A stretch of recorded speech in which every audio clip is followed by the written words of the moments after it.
Vimos nas aulas anteriores o problema de moral hazard com múltiplos níveis de performance, com agente neutro ao risco e com responsabilidade limitada.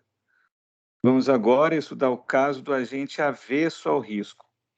Quando o agente é avesso ao risco, o problema principal agente com moral hazard fica o seguinte: é maximizar o lucro esperado, sujeito à restrição de incentivo e de participação para o agente.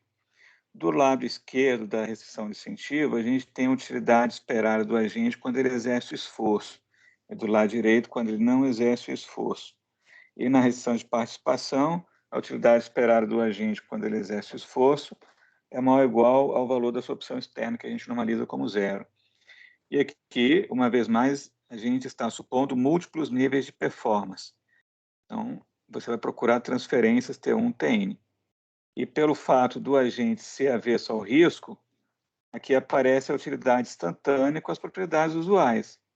O de zero é zero, a utilidade marginal instantânea é positiva e ela é decrescente. A função 1 minúscula é uma função côncava e crescente. É a aversão ao risco. Não estamos supondo aqui responsabilidade limitada, apenas aversão ao risco. A primeira pergunta que nos vem à cabeça é se esse problema de maximização é realmente um problema côncavo. Se nós chamarmos esse problema de P', temos o seguinte lema: P' é um problema côncavo de maximização. Para demonstrar esse lema, a gente vai usar uma estratégia que já é a nossa velha conhecida.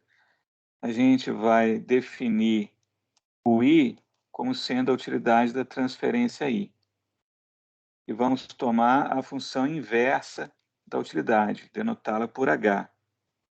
A gente já sabe que das propriedades da função de utilidade instantânea, H é uma função crescente e é estritamente convexa. E sabemos que a transferência TI, ela é a função inversa do nível de utilidade, o I.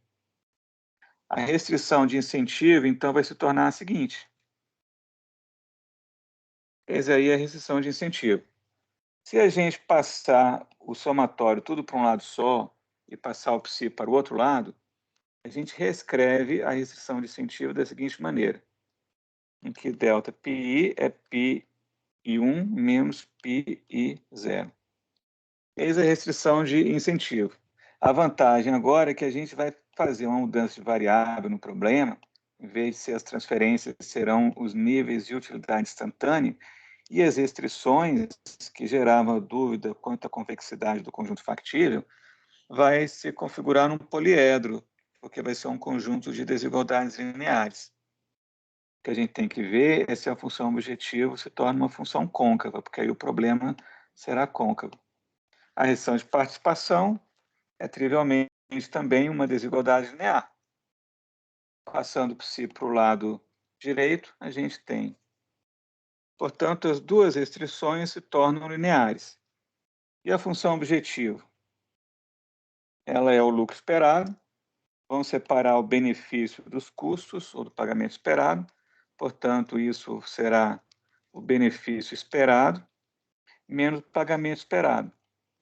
O benefício esperado não é do controle do principal, porque o benefício depende do nível de produto, e quem determina o nível de produto é a natureza.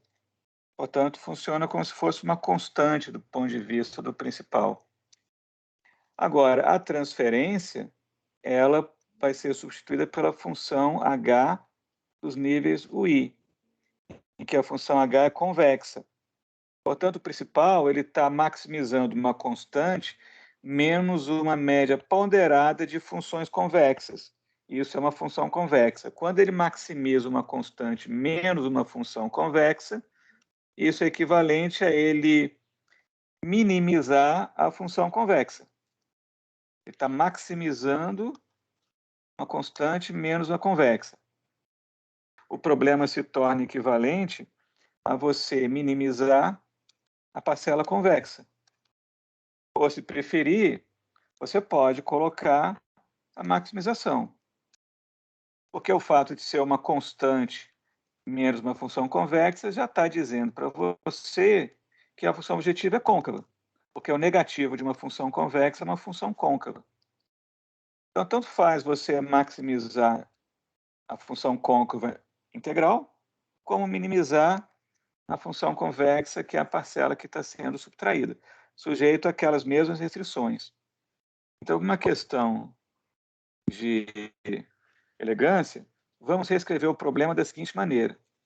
Continua a maximização, só que as variáveis de escolha agora são as utilidades instantâneas. O principal, ele quer maximizar o valor esperado, benefício líquido. Só que você escreve isso aqui assim, né? O importante é saber que essa função objetiva é uma função côncava. E as restrições? As restrições que nós tínhamos encontrado eram as seguintes. A restrição de incentivo, como é que era? Ela era esse aqui, ó. E a de participação era. O problema é esse daqui.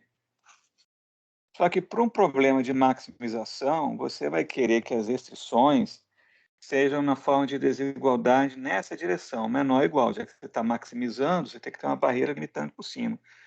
Mas isso é tranquilo. O que você faz é só multiplicar por menos 1. Então, você coloca o menos aqui, coloca menos psi, inverte a desigualdade. E faz a mesma coisa do lado de cá. Coloca o menos aqui, o menos na frente do psi, inverte a desigualdade. Seja como for, o fato é que as restrições são lineares. Estão na forma de uma desigualdade do tipo menor ou igual. E a função objetiva é uma função côncava. Então, quando você tem uma função objetiva que é côncava e as restrições formam um conjunto convexo, que é um poliedro, restrições lineares formam em particular um conjunto convexo, você tem um problema côncavo e, portanto, a condição de primeira ordem desse problema é suficiente para maximalidade do ponto crítico. E é esse problema que a gente vai resolver no caso de moral hazard, com múltiplos níveis de performance e agente avesso ao risco. Como eu mencionei, a função objetivo, como tem uma parcela constante, que é o benefício esperado, você pode trocar a maximização pela minimização da parcela que está subtraindo, que é a parcela convexa.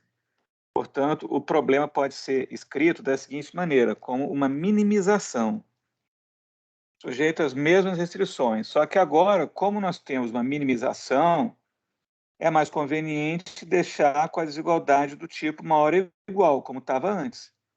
Porque para minimização você quer uma limitação por baixo. Então, em vez de deixar multiplicado por menos 1, você deixa como estava originalmente, que é a seguinte, a restrição de incentivo era essa daqui, e a de participação era essa outra. É esse problema aqui que nós vamos realmente utilizar para encontrar a solução do caso com agente avesso ao risco.